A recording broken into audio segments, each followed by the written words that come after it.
Assalamu alaikum warahmatullahi wabarakatuh. You are still listening to the mid-morning talk on Salam Media with me, Mara Mukwanda. It is 11:43, time for my journey to Islam. And joining me on the segment is Eemaan Portela, who's here to share her story with us. Eemaan embraced Islam at the young age of 19, and she's here to tell us more. Assalamu alaikum wa rahmatullahi wa barakatuh, Eemaan, and shukran for joining me. Mariam, Jazakallah for having me on your show. Alhamdulillah. Now, tell us about your journey to Islam. How did you find Islam? Okay, so Alhamdulillah, from an early age, I've been exposed to Islam as my auntie embraced Islam at the age of 19 as well. So school holidays I would spend with my cousins, and in that way I was exposed to Ramadan and Salah and Eid. And then I made my final decision to embrace Islam when I got married at age 19 myself. MashaAllah. Now, who inspired you back then and still inspires you today? To have embraced Islam. In general, who inspired you within Islam, within the Islamic community? If there's any sheikh that you found was inspirational, etc., who played a vital role in your learning and loving the religion of Islam? Alhamdulillah, I would definitely say it was being surrounded by my auntie and our family at a very young age, because in Cape Town there's a famous mosque called the Ronga Road Masjid, which was built by the community a good few years back. And I remember being a young girl, I would see them have these functions to raise funds to build this mosque. And before it was a mosque, it was a church. So that really amazed me at how they managed as a community to get this done. And today it's such a established masjid in giving dawah as well. So that definitely motivated me. And then my father studied the Bible his whole life, and he taught me everything I knew. So I wasn't necessarily religious, but I was very spiritual. So when it came to me that I needed to embrace Islam, with what my father has taught me, I turned to Allah and I said, look, Allah, this would never have crossed my path if it wasn't meant for me. Please guide me, please show me the way. And then I thought I was the only one that had a dream, but I recently attended a Rivet Summit on Saturday where I learned that other Rivets also had dreams. And then I had a dream where I was chasing pigs, and I was killing them with a spear. So that was my sign, definitely, to embrace Islam. And that's how I got to Islam. Subhanallah. Now, how did your family react to your newfound faith? Okay, so my father was very disappointed because he spent his whole life studying the Bible, and he taught us everything he knew.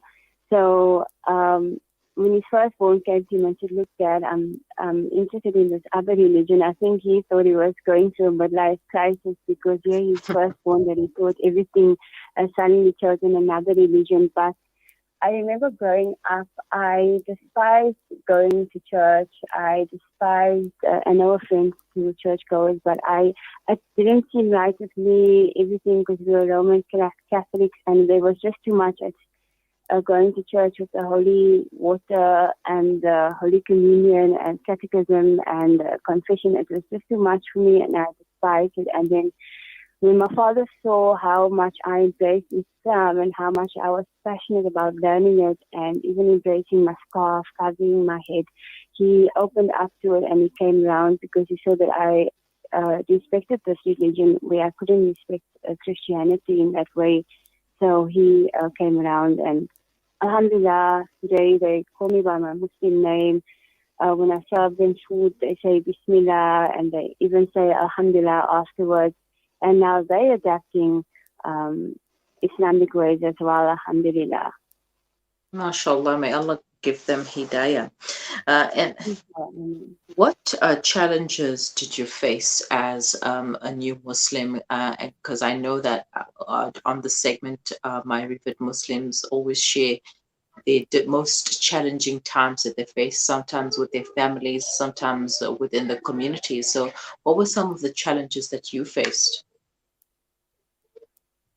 Okay, so it was my family knows absolutely nothing about Islam, so it's difficult to share such a beautiful religion with them when they know absolutely nothing about it, and they're so how can I say, brought up in their own way of thinking that everything I might tell them or show them will just be completely foreign to them. So it's difficult to share this beautiful religion with my family, my siblings, and my extended family.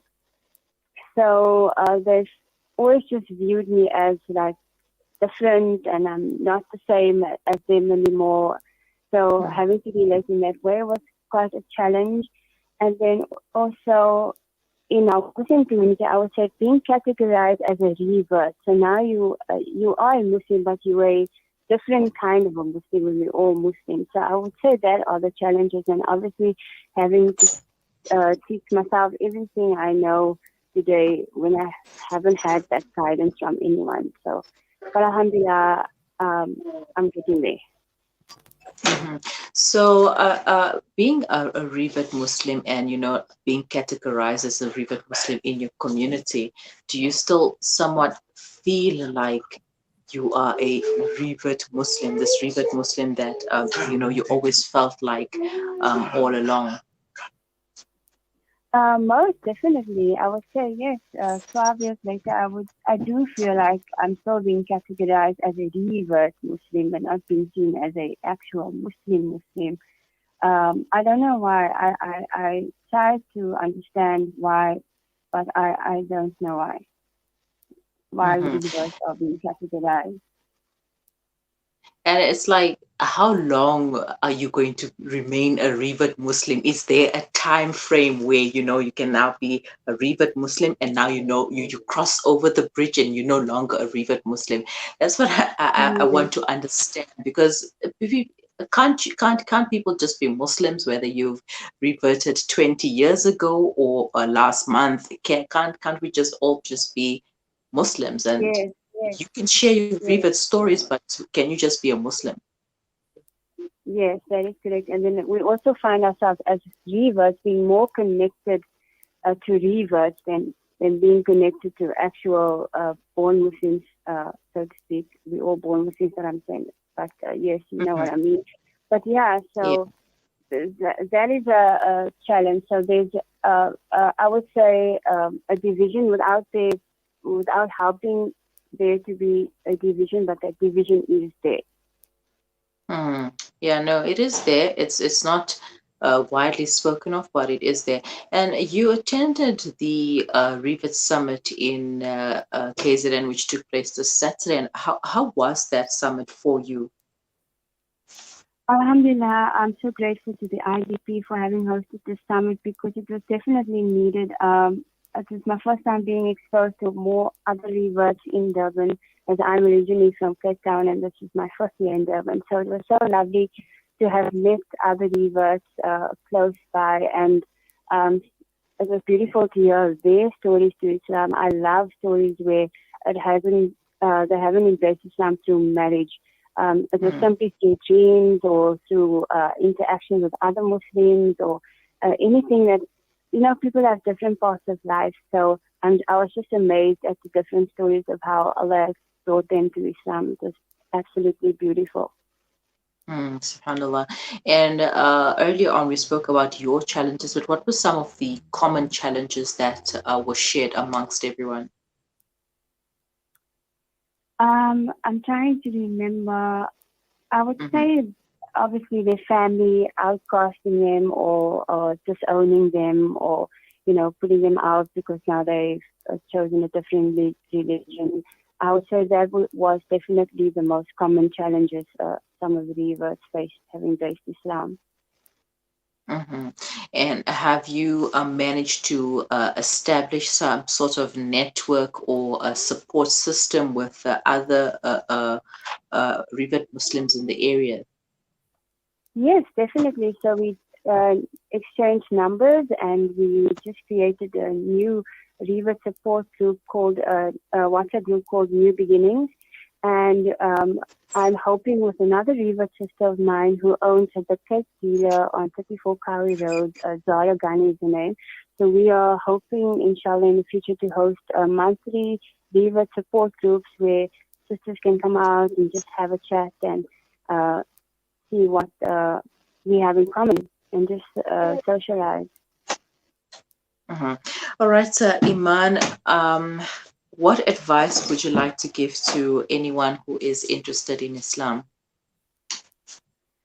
I would definitely suggest them to seek as much knowledge or information as possible about the religion, get to know Muslim friends, go to Muslim households, go to your local masjid, find out if they're having any programs, or you don't have to be Muslim to attend.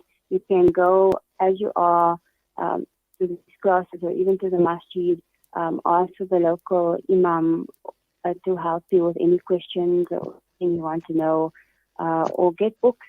Go to the library. There's books on Islam, or go to IPCI. There's so many places to go to seek knowledge as a non-Muslim if you're interested. And knowledge is power. The more you know, the better it will be for you, and the more passionate you will become about your decision. And pray, definitely pray about it. Allah will definitely give you a sign that what you're doing is definitely the right way. Mm-hmm. Or and also, I'd like to know quickly, what was some or what are some of the misconceptions that you've come across that people have mentioned to you about, being a Muslim? I would definitely say so. My concern with my family when I embraced Islam is that my husband will now completely control me, and I'll never see my family again, and isolate me from the family, and oppress me in the house. And that's the biggest misconception they have regarding Islam, that women are oppressed, and that's definitely not it. A woman has so many rights in Islam, and that we all should know. And definitely that's the biggest misconception I've experienced firsthand. Mm. Yeah, and I think also Muslim women, or rather women in general, should learn their rights and know where they stand as Muslim women Yes. in a community, in society, so that And I they'll be also, able to give. Yeah. yes, and I also recently learned that um, as a Muslim woman, you're even allowed to draw up your own contract on terms and conditions on your marriage and how you would like your marriage to be in, and draw up your own terms and conditions for your marriage. And I had no idea. So there's so many possibilities for women in Islam. Just getting to know your rights. That's uh, what it boils down to. And that's where we need to start as women. We need to learn our rights. We need to learn our deen so that we can better give dawah to outsiders, and we can also better teach our children as well. Eemaan, shukran so Definitely. much for your time, for sharing your journey with us, and hopefully our paths will cross, inshallah. Inshallah. Jazakallah so much for having me. Yeah, alhamdulillah, and have a wonderful day. Assalamu alaikum. Walaikum salam. That was Eemaan Portela sharing her journey to Islam with us. She was exposed to Islam at a young age as her aunt embraced Islam at the age of 19.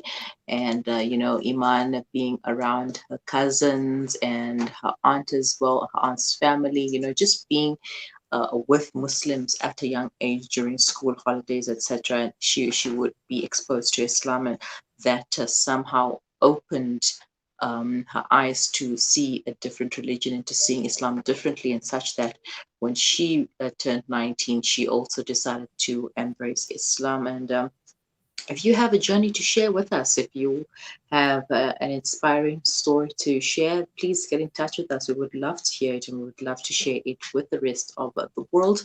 Uh, you can send us your comments to WhatsApp on 061 7660355. Alternatively, you can find us on Facebook, Twitter, and Instagram and share your contact details with us. Or perhaps you know someone who has an inspiring story to tell.